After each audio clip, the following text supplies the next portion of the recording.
Dr. Juice here, down in the Bahamas, doing some research on blue holes. Some of these blue holes have upwellings. They communicate through a cave system out into the ocean, and this upwelling into these blue holes in flats can cause a conglomeration of fish.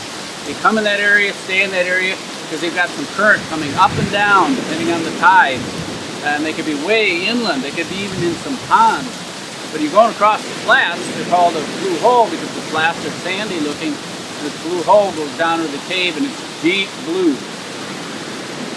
There's a monster, legend has it, out in the Bahamas, that in those blue holes lives the Lusca.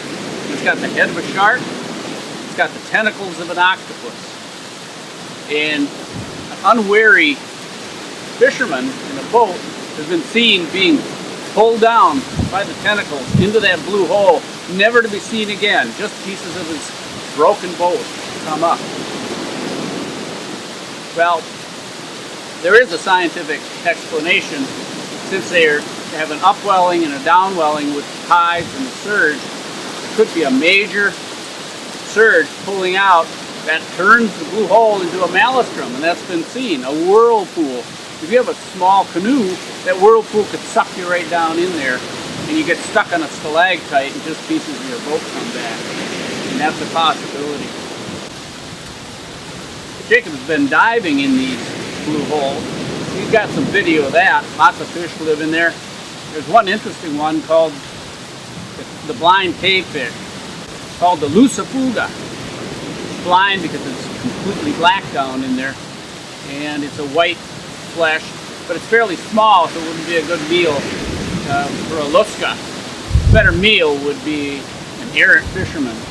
So locals sometimes stay away from the blue holes.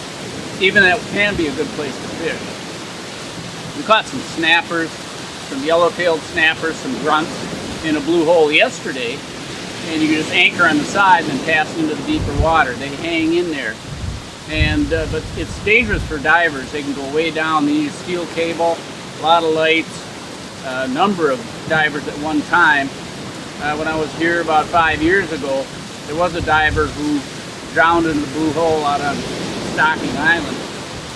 And the locals here have heard the legends of people getting sucked down into those blue holes, just swimming by them, and never to be seen again. So if you come next to a blue hole, give it a try for fishing.